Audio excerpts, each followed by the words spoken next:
Hello everybody.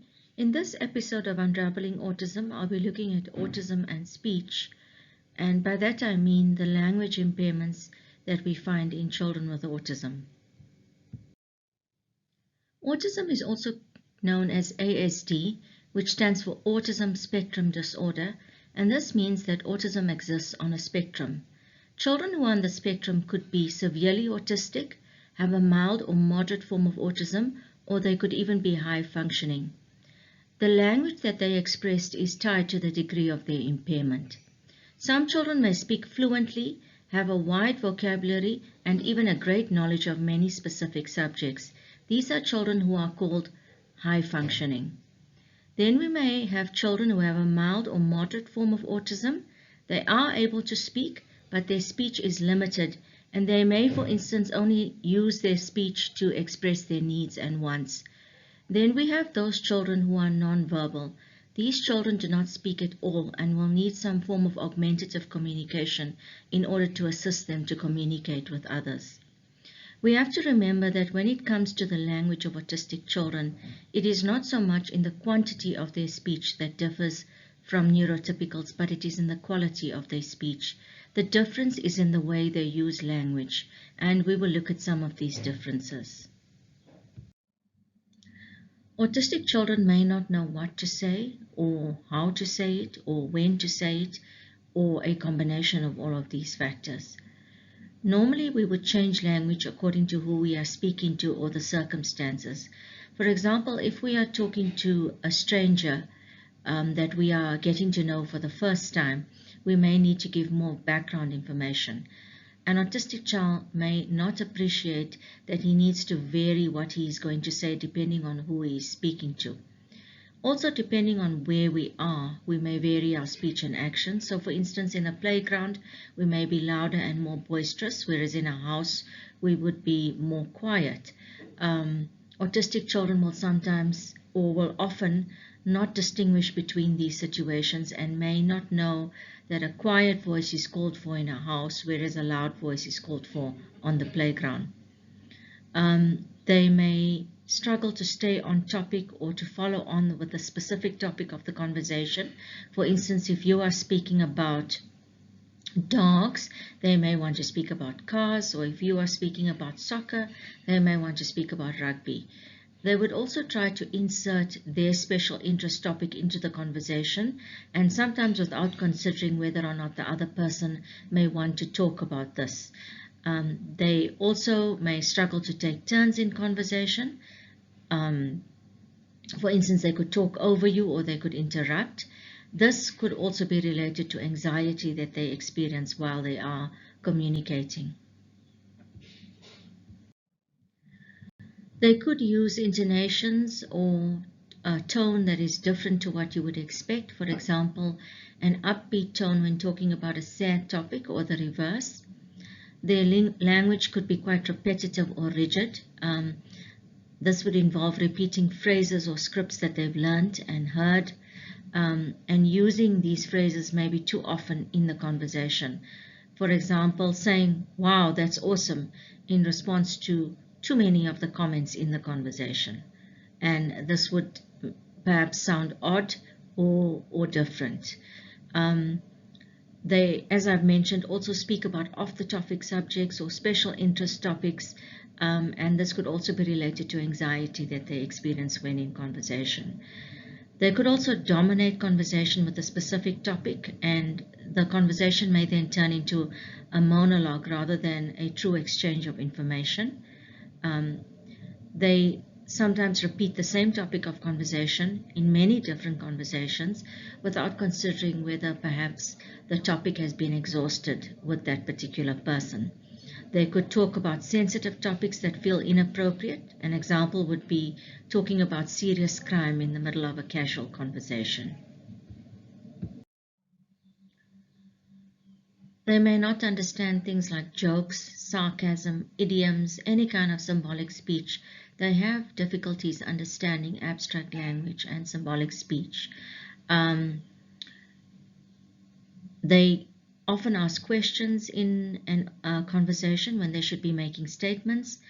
They struggle to engage in small talk like how's the weather or what's your plans for the weekend.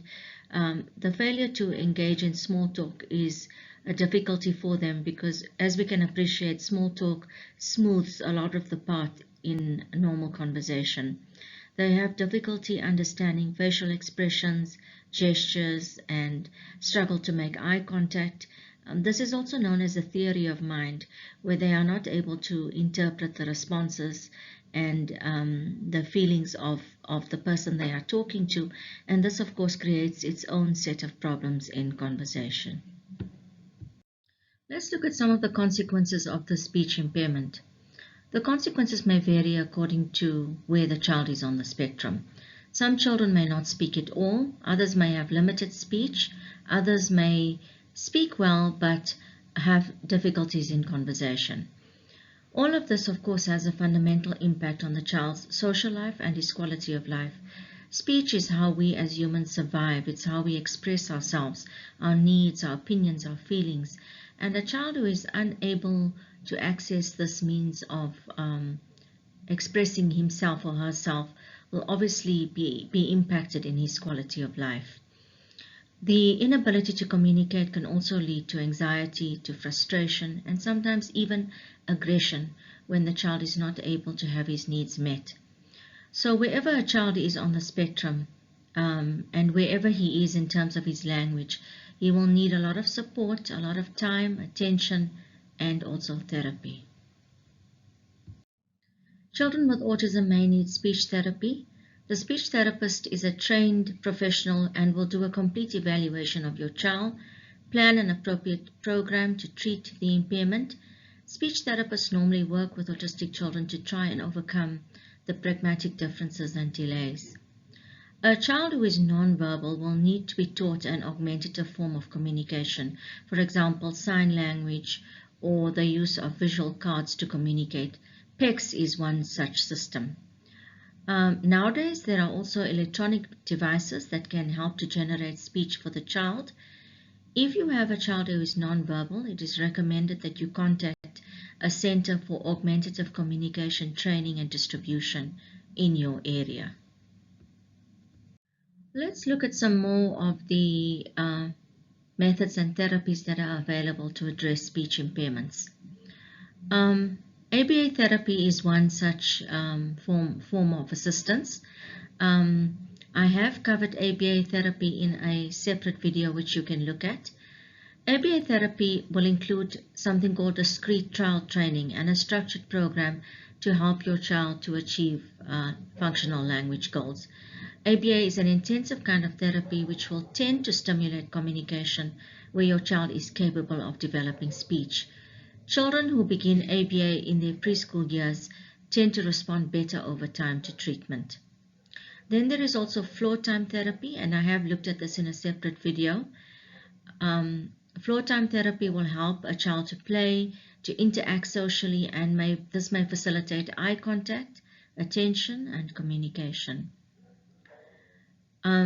As I've said in the previous slides, there's speech therapy, which is important for children, and then there is also social skills training, which will benefit a child by improving social skills and the ability to communicate. Then parents themselves can do a lot to help their child. Parents, family, and caregivers can actively model speech patterns on a daily basis. For example, if a parent says, "I see a truck," and points to a truck, he is seeking to elicit a similar response from the child.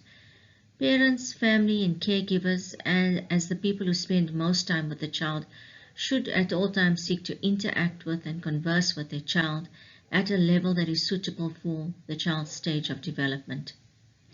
I appreciate that sometimes when you are interacting with your child, it may seem intrusive or unwanted. Your child may want to exist in the separate world that he has created for himself, and one does feel inclined to respect the wishes of the child. But at the same time, we need to appreciate that our children are living in a world of neurotypicals, and as much as we do need to respect their wishes at all times, we also need to try and help them to learn how to interact with others. And this process, of course, begins in the home with mother, father, siblings, and caregivers. Our personal experience. So I'd like to talk about my own experience with my daughter who is autistic. She did not speak at the age of 1, and at age 2 she was still largely silent. At age 3 she developed many words, and if asked she could label many things, but she didn't use language to communicate, to ask for things, or to express her needs and wants. And she often repeated words or phrases either to express her needs or sometimes when she did not understand what was being asked of her. This repetition of learned words is referred to as echolalia. She did not use hand gestures such as pointing to draw our attention to things, and we began speech therapy at about 3.5 years. This was done on the advice of my mother, who felt that something was amiss. We attended the speech therapy sessions, and I observed the techniques carefully that were used by the speech therapist. We used these techniques at home as well in the week when she was not going to therapy, and over time she began to interact more and more, to play games with one person at a time, and even to use some abstract words such as up, down, or run. She attended a special center for children with language impairments on the advice of our speech therapist. She did not make much progress here, unfortunately, and she struggled to adapt to the classroom teacher setting in the center. She later attended a preschool which catered for children with special needs, and there she did much better. During the time, this time of being at school, she also began a verbal behavior program, which is a derivative of ABA. The teaching was done by a tutor that we had employed and had trained by a verbal behavior therapist. The verbal behavior program led to progress in many areas, and I will list some of them here. There was a substantial increase in her general vocabulary. She learned to sight read. She learned to ask for what she needed or wanted. She learned to answer questions. She learned to make simple comments on her environment, and she also learned to communicate in a basic way. All of this greatly improved her ability to interact with others, and she also had less frustration, less meltdowns, and less anxiety. Overall, I would say that the program helped to improve her quality of life in combination with the traditional schooling that we had done for her. My daughter, because she had made so much progress in speech development and formal learning goals, was able to attend a remedial primary school. She remained in remedial school throughout her primary school career, and then she also went to high school, assisted by a facilitator. However, in high school she encountered many problems. The challenges of symbolic language, comprehension, and general understanding of more complex or abstract topics in all subjects began to be too difficult for her to manage at high school, and we then made the decision to enroll her in a homeschooling program where she was able to get individual attention. She did not graduate from high school, but instead developed a love of painting and drawing, which she channeled into studying the techniques of art through a formal correspondence course with a reputable college. She will obtain her diploma in art at the end of 2022. All in all, I would say that we are satisfied with the way our child's communication has progressed, as it has greatly improved her quality of life. Although general conversation remains a challenge for her, she is always willing to try in new conversations, to make new friends, to socialize, and to learn in new environments. Children with autism, because they are on a spectrum, will develop language at different levels and in different ways. A child who has limited speech should be in a structured program where they are taught functional language, and an example of this would be an ABA program.